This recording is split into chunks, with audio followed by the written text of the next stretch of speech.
Hello and welcome back to my channel. On today's special edition of Christian Cringe, we are going to read a Twitter thing that I printed out.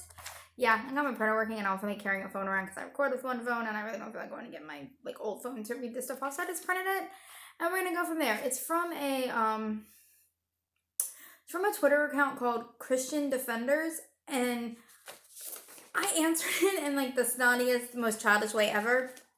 I'm going to answer the real questions, but I'm also going to show you what I put because this is what they sound like to me. So we're going to start with the first question, or the first thing. It says 5 questions every person must answer. What is the origin of consciousness? A giant pink bunny named Steve dreamed this up. That's the origin of consciousness. Okay, the next one is, how did life begin? Steve breathed life into us. Okay. What is the purpose of life? And this is where I got real snotty. To give Steve endless entertainment and constant infighting. Steve likes drama. And then, what happens after we die? We go to meet Steve where he thanks us for entertaining us.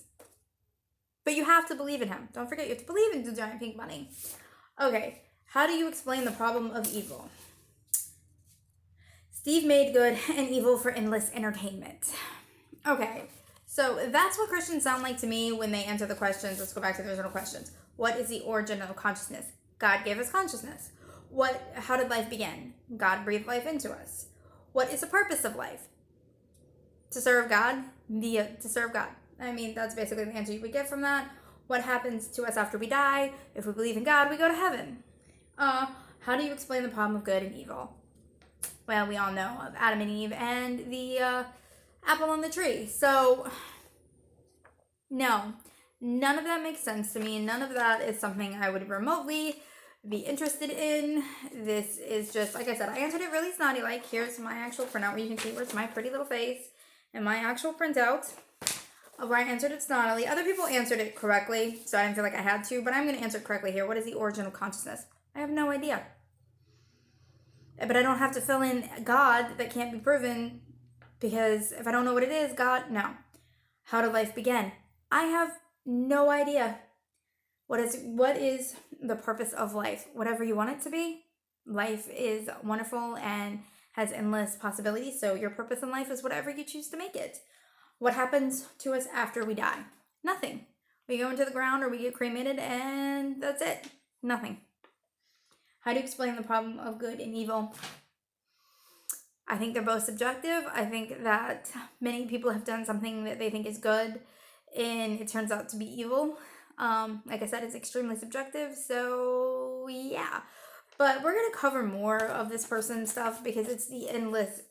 I read his Twitter and it is endless. And I do mean endless apologetics that are annoying, roundabout, and things that I hate. So I thought we would start with that one because I actually answered that one real snotty and real childish, to be honest, but I did it on purpose. The answer to the snotty question was done on purpose because I am just so tired of those questions. They're not valid questions. They're not going to change any atheist's mind at all. We're going to answer it with, I don't know. I forgot what the other one was, but what happens when we die? We go into the dirt and we're done. I mean, just because we don't understand something doesn't mean that we're just going to fill it in with a random God. And even if we were going to fill it in with a random God, what makes you think we're going to fill it in with your God? What makes your God correct? You're telling me that your God is the one true God. You need to come at me with actual proof and, something that actually makes sense, not just God did it. And the Bible says that God did it, so the Bible proves the Bible, but nothing outside of the Bible proves the Bible, but the Bible proves the Bible. That doesn't work. It's super annoying. Please stop doing it. We'll cover more of his Twitter later, and I will see you later.